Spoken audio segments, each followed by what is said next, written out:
comes from the mind. So of course we need to attack the mind, but considering war like a sacred gesture, like for example in the Japanese shamanism, the art of war is a sacred spiritual behavior. So the two things are connected. It's not that is fighting like we think in the Western society is considered brutal. I just think that at the beginning of what we were reading, it speaks about cracks, it speaks about wounds, about openings, about what actually in the Japanese shamanism and in Japanese aesthetics is called the art of repairing ceramic with kintsugi. So repairing your wounds, repairing the broken pottery, the broken ceramic, the broken objects with gold, with the element of embellishment, something that is broken, something that the majority of people in the West would throw away. But with connection with the new abilities and cracks and fears, it's actually there is an opportunity when an object is broken, when we are broken, when there is a difficulty on our path, when there is a challenge, when we have pain, when we have a wound. The opportunity is to repair this wound and to work with this wound so that it can become our strength. So it's not a way of attacking fear, but considering fear as an opportunity to go further, to move beyond fear, to consider that as our mind is giving to us, that we can take as an opportunity to see what's beyond, to see what we can develop, what we can achieve, what are our strengths, but celebrating this wound, celebrating this fear, celebrating this element that is something that is make us vulnerable, while instead when there is a way of working with our awareness, we have the opportunity not always to learn something, but exactly to go deeper into our wound, which is also to reach a dark element, because our soul is actually living in a dark element of a lower world where there is no division, no separation between what our mind defines as labels of what is bad, what is good, what is right, what is wrong. The soul is beyond everything, and it encloses everything. It's representing the whole. Fears are exactly a way that we should consider as an opportunity to work on, and when we work on something, we develop new skills, we develop new abilities, we develop new gifts, or we reinforce something that is coming from our ancestors as well. Yeah. It goes so much more beyond our existence in this moment. It's all for a bigger purpose, if that makes sense. Our soul goes on. You can call it soul, you can call it spirit, you can call it self, you can call it in the way you like. It's something that is traveling further, and this is also something that we need to consider, that our soul is taking seeds on board that we are keeping with us for the next reincarnation. So it's like a container, a suitcase. So whatever we experience this life, there can be a bad experience, there can be a challenge, there can be something that we achieve, it's coming with us. It's coming with us in the suitcase, and we are taking our wounds to the next reincarnations and to the following one. That's why if we never acknowledge these wounds, if we never go deeper and work through these wounds, so whatever is happening to us, every time there is a challenge, these wounds are becoming deeper and deeper and deeper, and if we keep ignoring them, then it will be something that our future generations, our future ancestors will have to look into, because they are inherited throughout the lineage. We are taking them with us. They are in our blood, in our soul, even in our body, because the cells actually have a memory. So this memory of remembering something that we have not even experienced, but our ancestors have experienced, is transmitted from one generation to the other one. So this aspect of new abilities is this topic of considering that in each moment we can get new resources for coming out of every situation with something extra. And it's truly and specifically in a moment of pain and wound that there is the opportunity of awakening for the soul. The soul in many people and many situations for us is sleeping. Yeah. And needs to remember to be awakened, and it's exactly when something is very painful that you have the strength to coming out in a stronger way. Yeah. What is not transformed is transferred. The sense that you kind of have to take responsibility for the wounds that you have. You need to know that actually you need to transform this, because otherwise it will go on to future generations if that's something that you're considering as well further down the line. It's affecting your current life too. Yeah. It's not covering, it's not ignoring it, it's not putting a layer and another layer, because otherwise then it's just, you're just postponing the time for considering to have a look at this wound. So if the process and the operation of putting a patch, it's repairing, because you can repair your wounds in a variety of ways, is one thing. But if you are covering and say, I don't want to see it, someone else will deal with that, you're just actually making the whole process even more painful. Yeah. Because at some point below, what boils in your wound will be even more intense and intense and intense. Exactly. It's not easy to be the one that wants to transform that, especially because a lot of people don't want to look at something that's so painful and not very pleasant. People don't want to go there. But I consider that being the chosen one is a honor. Because if you are the chosen one in the generation that needs to sort out everything for your own ancestors and family, so being the chosen one, it means you are very capable. But it's overwhelming a little bit. But that might be it means you have it means you have the skills, it means you have all the qualities to do it. Yeah. It's not something that you need to do in one go. Yeah. You have a whole life. A lifetime, yeah. Yeah. But ignoring it and saying someone else in future will sort it out is just not honoring your past, not honoring probably a contract that you did. Would you like to do something about this issue that is coming in your ancestors, in your generation? And you said yes. That can really change a life by saying yes, by agreeing to do something. You are making a promise, and when your soul is making a promise, it's a sacred gesture, it's a sacred word that you are giving. Yeah. So it's something that is when you are not respecting this word, it's even worse. I think you have to be ready to feel the full extent of the pain, because like knowing it's not going to be easy to look at, but when you do get to that place of like your heart opening and just being like, I can do this. Yeah, but you know inside. You know yourself, but like no one else can decide that for you. Sometimes lots of people like procrastinating and saying, oh, I'm not ready, I'm not good enough, or whatever. Sometimes you just need to do it. Do it, you're over there, you're ready.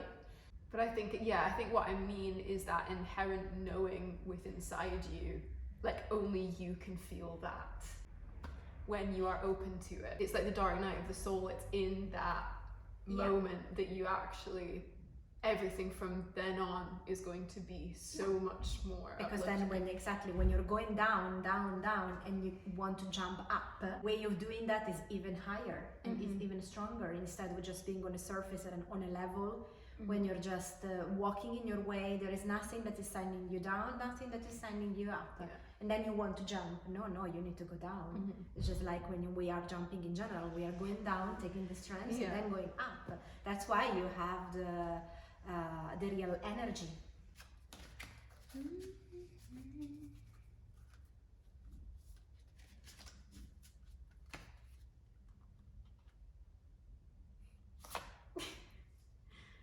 Illumination and clarity. In order to clean inside yourself, you need first to clean outside yourself.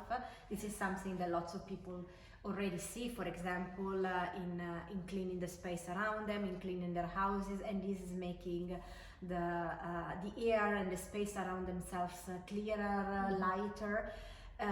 So generally speaking, there is normally a very good balance in doing that first, before making any inner changes, before making any other decision in your life. But sometimes we also need to consider that chaos is sacred for creativity, and this coming, for example, from my side. I've always been a person that also has always been organized, or with a certain discipline, and now I'm in a time where actually I need to celebrate chaos, and I need to consider chaos, which comes with a powerful effect of dismantling everything, dismantling the structures, dismantling the alignment of things that are supposed to go in the way your mind has thought about them. And in that case, what the chaos is generating is having an effect, because it's reversing your structure, your pyramid upside down. And when you are reversing your perspective, your way of viewing things, with a perspective, it's just like also, for example, in yoga, when you are taking upside down positions, asanas, you view the situation from another perspective. You view the situation in the way that it's not the way that you normally live your life, the way that your eyes are normally supposed to make decision and view the situation. So you consider things from a new point of view. So in that alignment, chaos is sacred. Chaos is coming to awake some different aspects of you, to awake a creative aspect of you. The fact is that your mind is making a big resistance. Your mind is simply suffering at the beginning, because things are totally in a mess around you, in your life, in your situation at home. And I can say that I'm a person that at the beginning, when these things happen, suffer. And there is every now and then the temptation of putting things back in order. But we know that when chaos has come to your life, for a lesson, to teach you a lesson, then that order will just be lasting very few days, and then you need to be back again in the chaos, because it's where you need to find your inner order in something that outside in your life is in chaos. So finding the clarity and the illumination and your answers within instead of outside. So it's more subtle teachings. Of course, every situation and every person needs a different teaching, a different way of learning. Sometimes in your life where you need an order, where you need a structure, because maybe your life previously has been a chaos, has always been a chaos, and so for you need order to see the other side of the medal. It's not that chaos is bad and order is good, otherwise we are entering the level of the mind. So we always need to consider, okay, what do I need now?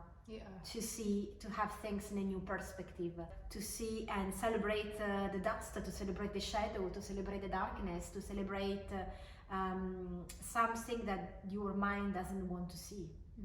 People around you would love to see you on that shelf with that label, in that situation, at this age, achieved and done that, at the other age achieved and done that, in your studies, in your work, in your relationships, and everyone is pretty much the same. And when you are different, and when you are in delay or too early, then other people will point out that you are not aligned with the system.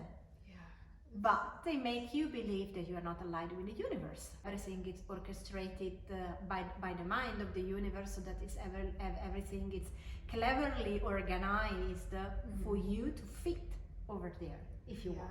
But I don't want to go over there. I think again it comes back to what you're saying with being an outlier.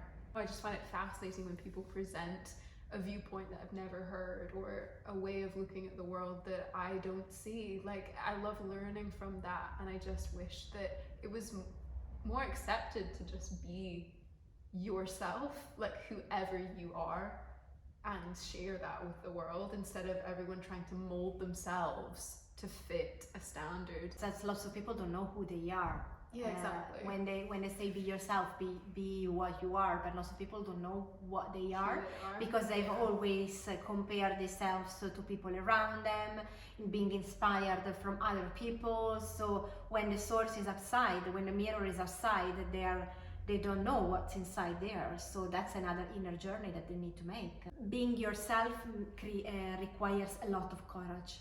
It requires a big investment from a personal point of view. You can't be yourself if you don't know who you are. If you haven't taken the time to know yourself, or you've been in conditions where it hasn't been possible for you to get to know yourself, and you've just been following other people's expectations of you.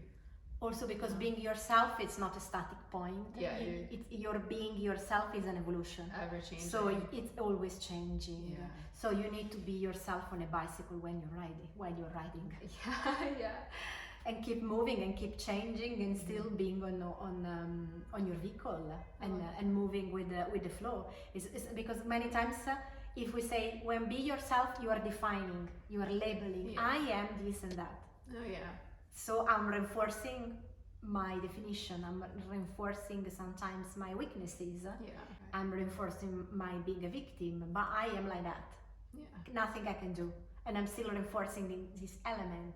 But many times our minds see the definition of ourselves that is maybe it's out of date. Mm-hmm. It's the definition of how you would love to be, whether you are not, or in the way you used to be 5 years ago, and you're not that anymore. Yeah. Mm-hmm. So when you meet a person and that person is asking you, oh, actually, what are you doing right now? Yeah, that's like the worst question, because then I have to try and explain all the things I'm doing. I think it's also like, and it sounds really bad, but it's like people's reactions just in the past. You remember certain people's reactions to maybe things that you're doing, and you just are always aware of that, and you're maybe fearful that they might react in a negative way. Exactly like a test that is coming in your path, in your way. I get that all the time when people ask me, and I haven't met them for many times, for many years, so say, well, what is actually that you do? And they still have memories of me, of my old life, or what I was doing. And then when I say, it depends what I decide to answer in that day, if I want to make fun of them, or if I want to say just straight away what I do, which is a variety of things. Yeah. But just by the fact of declaring I'm a shamanic practitioner just opens a big whole, okay, what is exactly that you're doing? Well, if instead you answer, I run a studio, it's kind of acceptable because it's inside their box, their limited box. It's got a business spin exactly, on it, because with the other answer, you are opening a space and you are opening questions inside them. And they don't want to answer questions. They don't want to know and admit. Actually, they don't want someone that allows them to stop to think that actually there is something else, and then maybe whatever they're doing in their own life, it's something for which they have wasted their times many times. And they haven't decided to stop about what's next. They haven't decided to stop to work on themselves. So that question is exactly in your answer is exactly for them. Because it's giving them an opportunity, and of course it's challenging you. Also in introducing yourself to the world, and simply saying something that is not something to hide, but it's part of your soul mission. That's good. Courage is allowing you to reach territories where you would not even dare to go, because you think you can't, because you think you are limited. But the fact of defining yourself with what you can and what you can't is giving you those limitations that actually are creating the norms, they are creating the beliefs. And when we are having beliefs, then we are creating our realities. And we are creating those rules, no? You believe you can't do something, you have beliefs, so then you create a norm, you create a rule, and by that rule you make your decisions. So, and everything is reinforced by that from in the first instance, and you are creating something that then becomes a wall, and you cannot go over that wall. So courage is that element that tells you to go out from any beliefs, to go out from any comfort zone, to take the risk, to consider that actually there is no limitation, there is no borderline that you cannot go over, because there is an endless, infinite space around you. We are asked to honor our courage every day. Yeah. Because whatever in each little decision that you are making that is not aligned with the system, that requires courage. Yeah. Whatever word all the words that we are sharing right now requires courage. Yeah. Because the majority of people will not agree with what we are saying. But to me, this feels normal. So to me, I wouldn't say this for personally, it doesn't take courage for me. No, for you, this that specific word of courage was related to your past, was related to your ancestors, Yes. and just make that as an end. So that was your reference of courage. Mm-hmm. But it's something that it may be do something that you keep procrastinating. Yeah. Doing something that for which your mind would say no. Yeah, don't do this. I don't feel that. I don't feel ready. Yeah. Maybe later. I'm not skilled. I'm not good enough. Or whatever. There are not the right conditions. I still feel all those things. There's going to be a day where you're not in this life as yourself anymore. With this body. Yeah. The courage of not having wasted lives, a lifetime, years, days, without making a difference, without having taken any benefits to other people, requires courage. Yeah. Otherwise, we can also live a life that is based on the ego. Yeah. I'm just going to do what is good for me and not for others. Just taking the treasures to your little garden, to your little the little part of your life, totally ignoring that you are connected with the rest of the universe. That's actually a really interesting point, and it makes me think of fashion and my work in modeling, because there have been many occasions where I've wanted to honestly stop, but also feeling like people would think that would be ungrateful because it's such an amazing opportunity, and a lot of the time wondering, am I doing this because of the ego or because of that factor involved, or am I doing this because I love it? And honestly, it's probably a bit of both, but I do love it, but it's the sense of always questioning that sense of the ego and its involvement, especially in a field like that. But again, that takes courage to share, because I've never really shared that. So there, I'm full circle. But yeah. But you have been put on that path to learn skills that you will need later on, like it was for me the same world of corporate. Modeling, it came to me twice. I wasn't searching for it. I was scouted, so it was not something I was actively pursuing, and I just felt like, well, I need to see where this goes. And that was at 17. Now I'm 23. That I haven't done everything I want to do. It'd be interesting for you to see. I mean, in this concept of the beauty, in the evolution of your life, when it becomes from external to internal, then it becomes a full journey that you are going to face in your life, and then lots of things inside yourself will change, values will change, and the meaning of beauty in your life will change. Oh, definitely. And it's already changed so much from what I thought at like 17 to 23, even in that span of time. The past, as I say, but in that time, I don't know, I hiked the mountain and I was suffering, I was full of pain, and I managed to do it. Yeah. Once, twice. So every time there is something that is stopping me, I say, I did that, why should I stop now? Yeah. It's amazing how much our mind makes us think that we're incapable. Because we are creating the resistance from our mind. Within ourselves. Yeah.